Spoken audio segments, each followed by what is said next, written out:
Hola, my name is Pamela. Welcome to my channel. Today I'm gonna talk about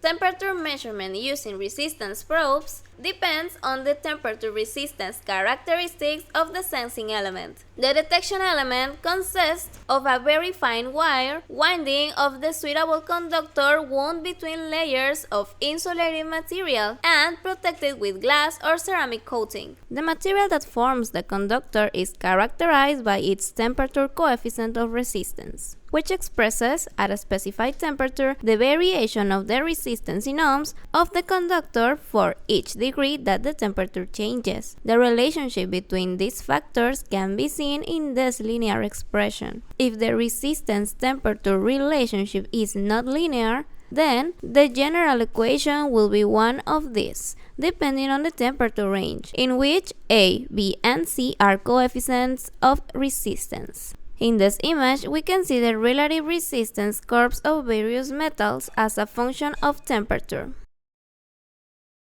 The materials that form the resistance conductor must have the following characteristics. 1. High temperature resistance coefficient, since in this way, the measuring instrument will be very sensitive. 2. High resistivity, since the greater the resistance at a given temperature, the greater the variation per degree, which means it will have greater sensitivity. 3. Linear resistance-temperature relationship. 4. Rigidity and ductility, which allows to carry out the manufacturing processes of drawing and winding the conductor on the probe coils in order to obtain small sizes. And 5. Stability of its characteristics during the useful life of the material.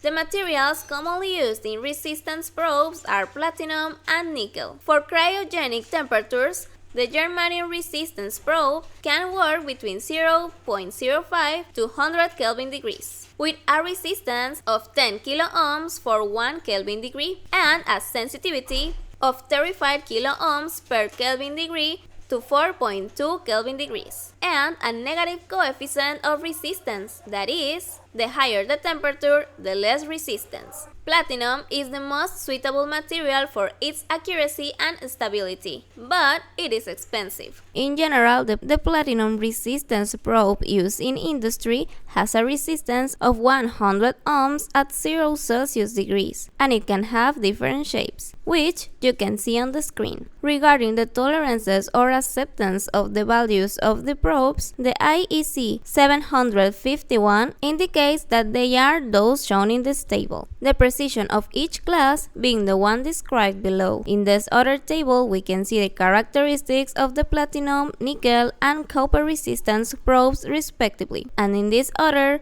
we can see the resistance values according to the temperature in Celsius degrees for the Pt500 resistance probes, with coefficient of variation of resistance of 0.00385 according to the DIN 43.760. It should be noted that this table is also valid for Pt500 thermoresistors, that is 500 ohms at 0 Celsius, and for Pt1000, 1000 ohms at 0 Celsius, multiplying the values by 5 and by 10 respectively. Nickel is cheaper than platinum and has a higher resistance with a greater variation per degree. However, it has the disadvantage of the lack of linearity in its resistance-temperature relationship and the variation that its resistance coefficient experiences according to the manufactured batches. As for copper, it has a uniform resistance variation. It is stable and cheap, but it has low resistivity.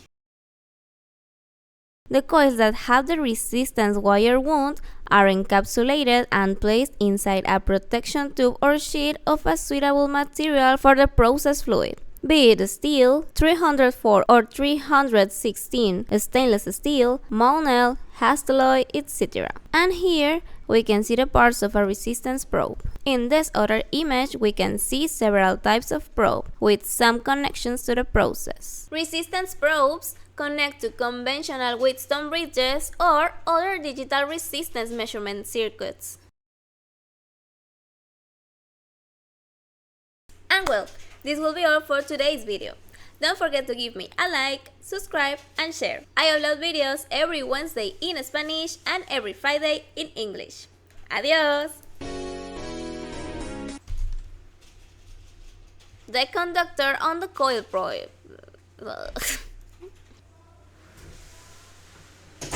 But it